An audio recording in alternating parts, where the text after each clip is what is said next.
In this video, I'm going to solve a sample problem about hydrostatic force on curved surfaces. Now, if if there is a curved surface and if you want to compute the hydrostatic forces, there are two cases. The first case is if the fluid is above the curved surface.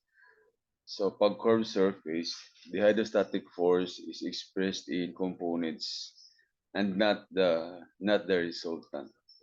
So, for the horizontal component, okay, denoted by F sub h, it is the horizontal force on the projection on the curved surface onto a vertical plane. So, uh, vertical plane like this one. Okay, so if we draw Nemo, let's denote this one as point B. This is the liquid surface. So, ang vertical plane niya is i-project nimo dire. So, you look at the curve AB and vertical projection is this. This line. This is the vertical projection. Okay. So, plane surface na. Plane surface. And distance perpendicular to the screen. Ang area na to or ang figure na to is a rectangle. So, um, we have this one, the horizontal component of the hydrostatic force Fh acting at the center of pressure. Same with plane surface. Okay. So, ang pagkompute ni, the formula to be used same sa plane surface. That is gamma of liquid times H bar times area of this one. So, diri siya mag-act FH. So, when you compute for FH, there's no problem kaya ang area ni rectangle man. Now, for the vertical component, F denoted by F sub V, it is equal to the weight of the fluid directly above the curved surface. So, what you will do is, from the curved surface, i-project nimo vertically upward up to the free liquid surface.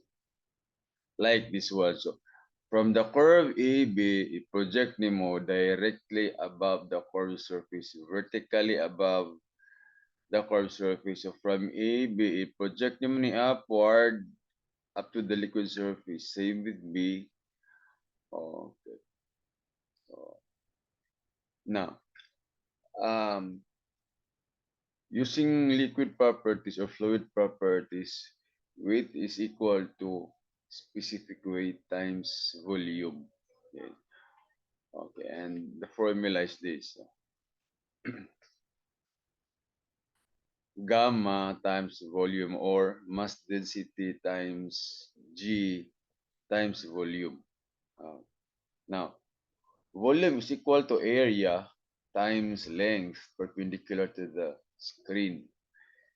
So, the area is this one, AEDCB. So, you compute for the area of this one, multiplied by L, and that's the volume. And the magnitude FV will act vertically downward since the fluid is above the curved surface. So, ang directions of vertical component is downward. And it will act to the center of gravity of the mass of liquid as shown in the figure. Okay, here no. So, center of gravity. So, dire mo act ang F sub V. Now, case 2 is if the fluid is below the curved surface, this one. This is the curved surface and the fluid is below. So, the calculation of horizontal force F sub H is the same as case 1. Same lang. Draw a vertical projection AE, rectangle, and then compute for F sub H using the formula gamma H bar times area. But calculation of vertical force if V will differ from case 1. Okay. So, unsay difference? F sub V is the weight of the imaginary volume of fluid vertically above the curved surface. So, this one, from A being a curve, projecting mo vertically upward up to the liquid surface, this one, and area na siya. No? So, this area. And ang formula niya is still equal to gamma times V. Specific weight times volume. And volume is equal to area. This one, AEDCB area times length. No? But the difference is ang direction sa vertical component. Now, since the liquid is below, then ang direction niya is upward. While sa case 1, since the fluid is above, then ang direction sa vertical component is downward. But if the fluid is below the curved surface, the direction is upward. So to apply, let us solve a sample problem. So referring to the figure shown, determine the horizontal and vertical component vertical forces due to the water acting on the 6 feet diameter cylinder per foot of its length. So we are going to analyze a 1 foot length of this problem. Okay. So the diameter is 6 feet. No. With all the distances, this is 45 degrees. So 45 degrees. And this one is 3 times cosine 45. The value is 2.12. 2.12. And 3 minus 2.12, we have 0.88. Okay. So we compute for the net horizontal component. Okay. Now, why net? Because, okay, a portion this one, ang liquid niya is to the right of the curve, while some portion is the liquid is, or the fluid is to the right of the curve. So, like from point C to A, uh, the liquid or the fluid is to the left sa curve, while from A to B, the fluid is nasa right side. So, ang direction sa horizontal component, uh, dili same o dili not of the same direction. So, force to the right. Okay, okay, this one. Mao ni ang curved surface wherein ang fluid is to the left. No? So, mag-draw ka ni og vertical projection. So, this one. So, vertical lang. And ang length ani is 3 plus 2.12. So, it's 5.12. And then, 1 foot length man. Okay. So, it's 5.12 and then 1 foot length. And we can solve for F sub H. Now, the area is 1 times 5.2. 5.12 rather. So, it's 5.12. And this is the center of gravity. So, you can compute for each bar. So, ang each bar ani is this one, 4. 4 ni plus 1/2 of 5.12. This one. So, it's 4 plus 1/2 of 5.12, 6.56. So, FH directed to the right is equal to gamma 62.4 pounds per cubic feet times H bar 6.56 feet and area 5.12 square feet. And the product is 2,095.84 pounds. Okay. Force directed to the left is from E to B. This one, E to B. Since ang fluid is nasa right side, so therefore ang force is directed to the left. This is the vertical projection. The height is 0.88 and ang width is 1. So 1 and then 0.88. So the area is 1 times 0.88. The answer is, the product is 0.88. Ang H bar is this one. This is center of gravity. 1 H bar. And the value is equal to 4, okay, plus 2.4, 4, plus 2.12, plus 2.12, plus 1 half of 0.88. Okay, this one. 4 plus 2.12 times 2, this one. 2.12 plus 2.12 plus 1 half of 0.88. The answer is 8.68. And we can compute for the horizontal component directed to the left. So it's gamma times H bar times area. 476.64. And therefore the net horizontal force is, you get the difference, is 1,619.22 pounds. And ang direction is going to the right.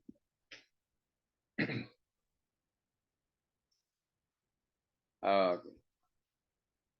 Now, for the vertical component, we will also divide this one. From C to D, kaya ang D ang 1. Baga endpoint.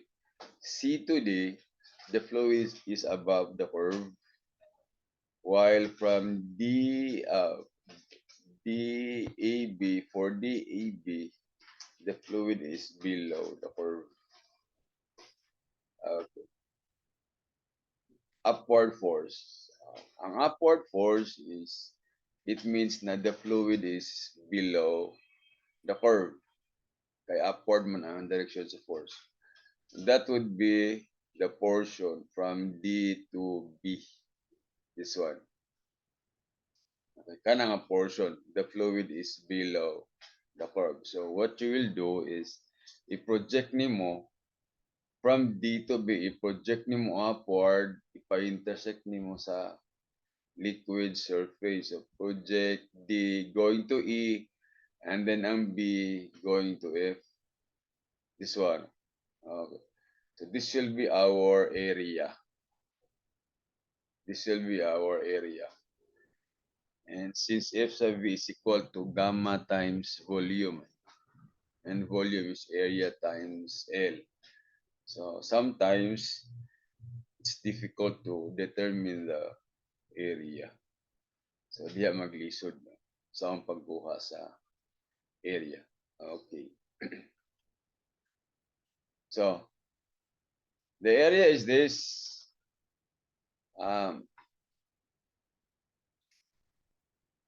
This one, rectangle, ED, and then horizontal to F, that's rectangle.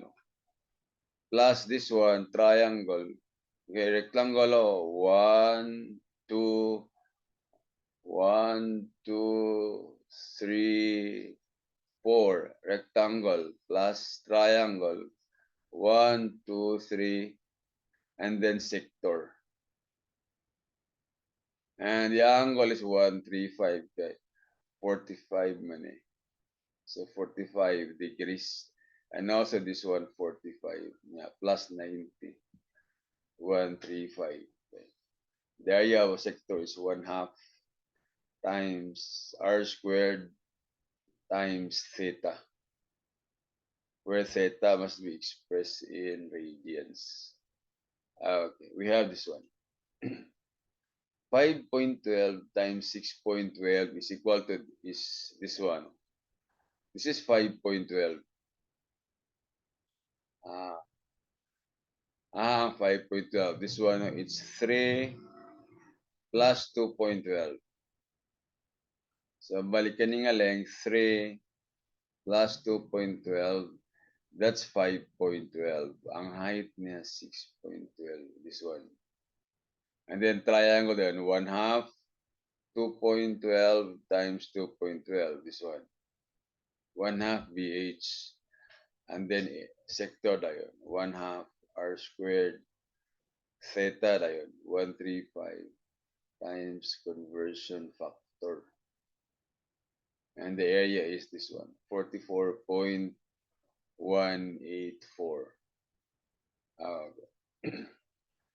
So FV is equal to gamma 62.4 pounds per cubic feet times area times length 1 foot perpendicular to the screen. And the value is 2757.11.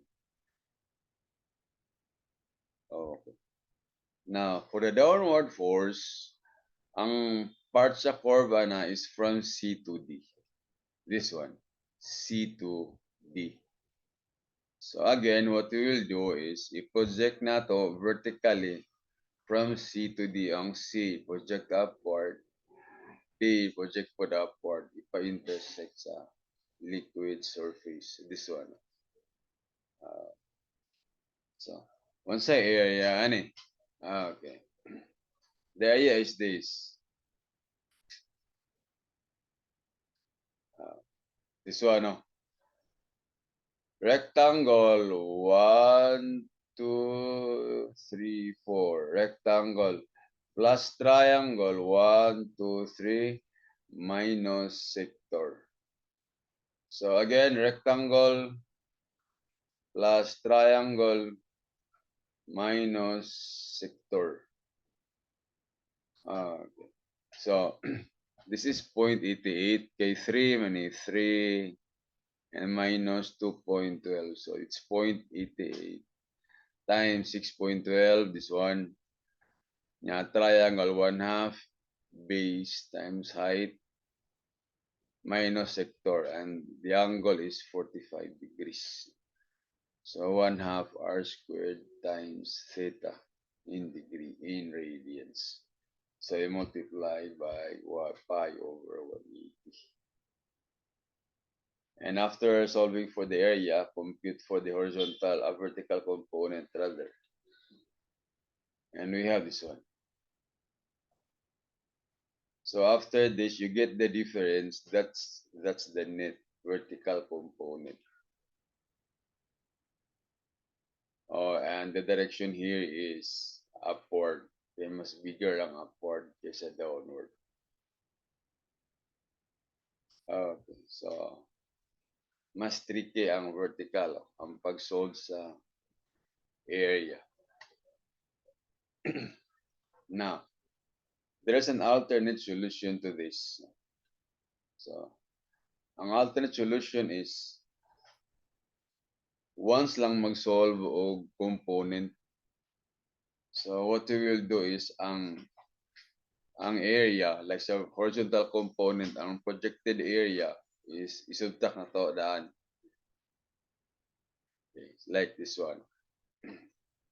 Net horizontal component. This is for the left side. Left side na part sa curved surface, but the direction here, the direction of the horizontal component is to the right. Now, sa EB, this one, okay, okay, sa right side man mo, or a right side ang fluid, no? So, ang force niya is directed to the left. So, Next, ani is i-combine na to ang vertical projected na vertical projection sa area. I-subtract na to. And this is what will happen. Okay. So, ang result, ani, this is the net area. And this is equal to 2.12 times 2. 2.12 plus 2.12. We have this one. Okay. So, 2.12 times 2 is 4.24. 1. Okay. And area, ang H bar, oh, na center. So, that's 6.12. 4 plus 2.12. Oh. Mao ni ang horizontal component. Same lang ni sa previous na solution. 1,619.2 pounds directed to the right. So vertical component, same lang. So this one is if for the fluid below the curve, okay, below the curve, from D to B, minusan dayon sa area sa portion nga ang fluid is above the curve, which is CD. This one. Mao man yung area. So originally this one, or fluid below the curve, this one, minusan sa fluid above the curve, and ang result is this. Okay. So sound or how do we get the area of the shaded area? So it's simple, no? So you can use a rectangle plus triangle plus semicircle, or simply a trapezoid. Trapezoid 1, 2, 3, 4. Trapezoid plus semicircle. Okay. This one. Trapezoid 1/2. 4 plus 8.24. No? 8.24 is 4 plus 2.12 plus 2.12 times h 4.24, and then area of semicircle 1/2 of pi r squared. So the net area is 40.086, and the net force is this. Gamma area times 1, it's 2,501.36 directed upward. And the value of this is same sa previous na solution. So I hope that you have learned something from this video. Thank you for watching.